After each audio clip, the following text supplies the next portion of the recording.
Brazil শিবিরে দুর্যোগের ঘনঘটা, হতাশা যেন পিছু ছাড়ছে না ব্রাজিলের। বিশ্বকাপ বাছাই পর্বের ম্যাচে আবারও মাঠে নামতে যাচ্ছে ব্রাজিল। চলতি মাসে বিশ্বকাপ বাছাইয়ের দুটি ম্যাচ খেলবে সেলেসাওরা, যে দুই ম্যাচে ব্রাজিলের প্রতিপক্ষ শক্তিশালী চিলি ও পেরু। এই দুই ম্যাচ অত্যন্ত গুরুত্বপূর্ণ সেলেসাওদের জন্য। 2026 বিশ্বকাপে সরাসরি কোয়ালিফাই করতে হলে এই দুই ম্যাচে জয় ছিনিয়ে আনতে হবে ব্রাজিলকে, কেননা বিশ্বকাপ বাছাই পর্বে পয়েন্ট টেবিলের তলানিতে অবস্থান করছে দরিবাল জুনিয়রের শিষ্যরা।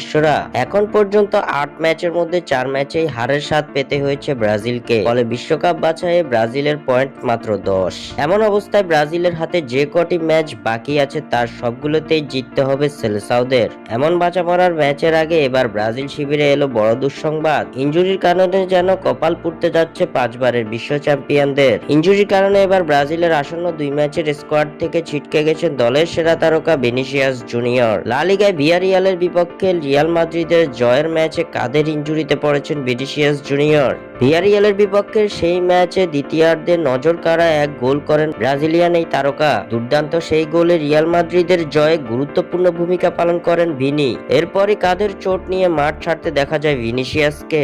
ম্যাচ শেষে Real Madrid coach Carlo Ancelotti জানিয়েছেন চোট নিয়ে বেশ কাতরাচ্ছেন ভিনিসিয়াস। ঠিক কবে নাগাদ মাঠে ফিরবেন তার কোনো নিশ্চয়তা নেই। এমন চোটে এবার ব্রাজিলের আসন্ন 2 ম্যাচ থেকেও ছিটকে গেছেন ভিনিসিয়াস জুনিয়র। গুরুত্বপূর্ণ বাঁচা মরার লড়াইয়ের আগে দলের সেরা এই তারকার ইনজুরি ব্রাজিলের জন্য যেন বয়ে এনেছে আরো এক হতাশা।